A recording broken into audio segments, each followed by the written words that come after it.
আজ 24শে জুলাই জানাবো আজকের বাছাই করা গুরুত্বপূর্ণ তাজা খবর। শুরুতেই হেডলাইন্স। জেলায় তৈরি লুটেরা গ্যাং, বিভিন্ন জেলায় অপারেশন স্বর্ণ ব্যবসায়ীকে লুটে তদন্তে চাঞ্চল্যকর তথ্য। সীমান্ত পেরিয়ে ভুয়ো পরিচয়পত্র বানিয়ে বাস, নদীর গ্রেপ্তার বাংলাদেশি অনুপ্রবেশকারী। রাত থেকে নিখোঁজ, নবদ্বীপে রাস্তার ধারে মিলল যুবকের রক্তাক্ত দেহ। দামোদরে ভাঙল ওয়াটার প্রজেক্টের পাইপলাইন, আসানসোলে তীব্র পানীয় জল সংকটের আশঙ্কা।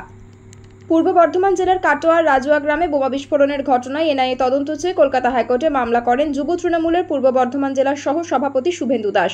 বুধবার সন্ধ্যায় পূর্ব বর্ধমান জেলা তৃণমূল সভাপতি রবীন্দ্রনাথ চট্টোপাধ্যায় সাংবাদিক বৈঠক করে জানালেন, অভিষেক বন্দ্যোপাধ্যায়ের নির্দেশে শুভেন্দুকে আজীবনের জন্য দল থেকে বহিষ্কার করা হলো। এদিকে রাজুয়া বিস্ফোরণের ঘটনায় মূল অভিযুক্ত তুফান চৌধুরীকে হেফাজতে নিয়ে তার বাড়ি থেকে দুটি আগ্নেয়াস্ত্র, গুলি এবং 2 কেজি বোমার মশলা উদ্ধার করল পুলিশ। এদিন ধৃতকে কাটোয়া আদালতে তোলা হলে বিচারক তাকে 14 দিনের জন্য জেল হেফাজতের নির্দেশ দিয়েছেন। কাটোয়ার রাজুয়া গ্রামে বোমা বিস্ফোরণের ঘটনায় এনআইএ তদন্ত চেয়ে কলকাতা উচ্চ আদালতে মামলা দায়ের করেছেন যুব তৃণমূলের পূর্ব বর্ধমান জেলা কমিটির সহ সভাপতি আইনজীবী শুভেন্দু দাস। এই ঘটনা ঘিরে এদিন দিনভর রাজনৈতিক চাপানুতর ছড়ায়।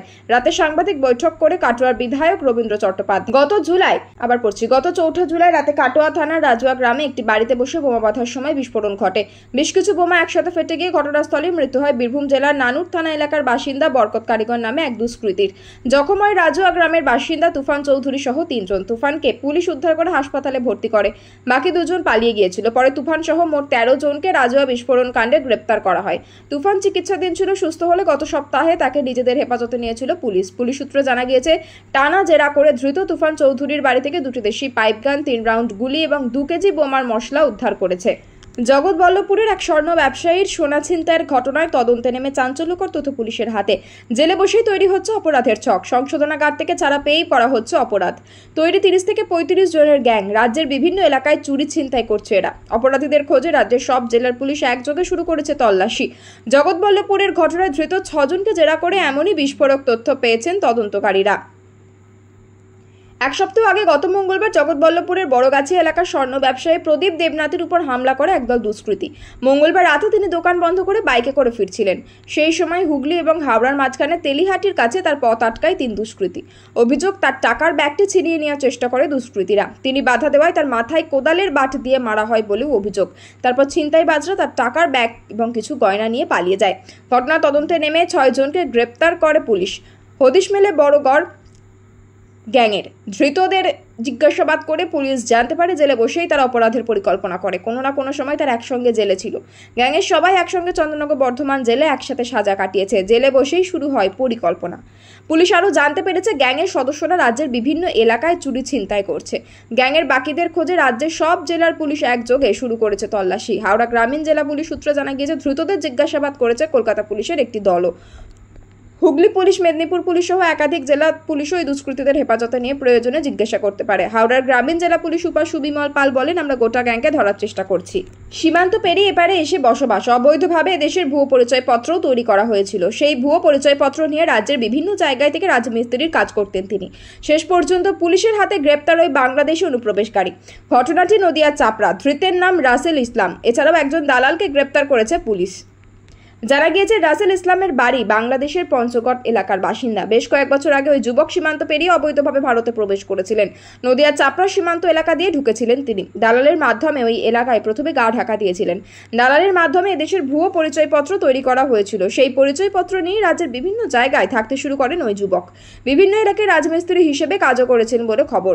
দেশের বিভিন্ন জায়গায় বাংলাদেশের সন্দেহে ধরপাকড় চলছে। সীমান্ত এলাকাতেও কড়া নজরদারি চলছে। সেই আবহে ওই যুবক বাংলাদেশে নিজের বাড়িতে ফেরার কিছু পরিকল্পনা করেছিলেন। নদিয়া চাপড়ার ভারত বাংলাদেশ সীমান্তবর্তী শিখরা গ্রামের বাসিন্দা দালাল আব্দুল সালাম মন্ডল। তার মাধ্যমেই ওই যুবক সীমান্ত পেরিয়ে বাংলাদেশ ফিরে যাওয়ার পরিকল্পনা করেছিলেন।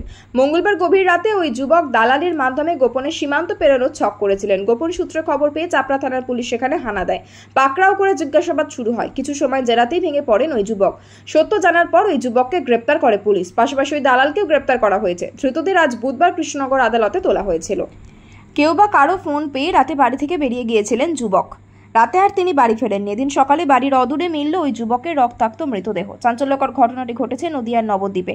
মৃত যুবকের নাম বিশ্বজিৎ দেবনাথ। পুলিশ মৃতদেহ উদ্ধার করে নিয়ে গিয়েছে। কেন এভাবে নৃশংস খুন করা হলো, ঘটনার তদন্ত শুরু করেছে নবদ্বীপ থানার পুলিশ।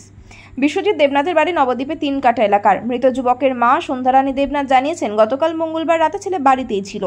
রাতে তার মোবাইলে একটি ফোন আসে, সেই ফোন পেয়ে সে বেরিয়ে গিয়েছিল। রাতে আর বাড়ি ফেরেনি। আজ বুধবার সকালে খবর আসে এলাকারই কিছুটা দূরে রাস্তার উপর এক যুবকের রক্তাক্ত মৃতদেহ পড়ে আছে। পরিবারের লোকজন ঘটনাস্থলে গিয়ে মৃতদেহ শনাক্ত করেন। খবর দেওয়া হয় নবদ্বীপ থানায়। পুলিশ ঘটনাস্থলে গিয়েও এই মৃতদেহ উদ্ধার করে। এটি পথ দুর্ঘটনা নয় বলেই প্রাথমিকভাবে অনুমান পুলিশের। কেউ বা কারা বিশ্বজিৎকে খুন করেছে বলে মত তদন্তকারীদের। ওই যুবকের মাথায় গভীর আঘাতের চিহ্ন রয়েছে। এছাড়াও শরীরের একাধিক জায়গাতেও ক্ষত রয়েছে। কী কারণে এমন ঘটনা ঘটলো, কারোর সঙ্গে কি শত্রুতা ছিল ওই যুবকের, সেই প্রশ্ন উঠছে। নবদ্বীপ থানার আইসি জলেশ্বর তেওয়ারি জানিয়েছেন, পরিবারের তরফ থেকে একটি খুনের মামলা রুজু করা হয়েছে।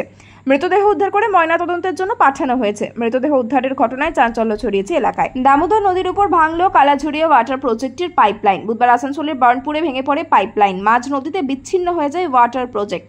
দুর্ঘটনার সময় কাজ করছিলেন 2 কর্মী, তারা আটকে পড়েন। তাদের পরে উদ্ধার করে বিপর্যয় মোকাবেলা বাহিনী। এই ঘটনার জেরে আসানসোলের অনেক এলাকায় পানীয় জলের তীব্র সংকট দেখা যাবে বলে আশঙ্কা। পাইপলাইনের মাধ্যমে গঙ্গাজল পরিশ্রুত করে বাড়িতে পৌঁছে দেওয়া হচ্ছে। তারই অংশ হিসেবে আসানসোলের বার্নপুরে দামোদর নদীর উপর তৈরি করা হয় এই প্রজেক্ট। এখান থেকেই আসানসোলের বিস্তীর্ণ এলাকায় জল পৌঁছে যায়। স্থানীয়দের অভিযোগ, দীর্ঘদিন ঠিকমতো রক্ষণাবেক্ষণের কাজ না হওয়ায় এই পাইপলাইন ভেঙে পড়েছে। সকালে দুর্ঘটনার সময় কাজ করছিলেন 2 কর্মী, তারা আটকে পড়েন। খবর যায় বিপর্যয় মোকাবেলা বাহিনীর কাছে।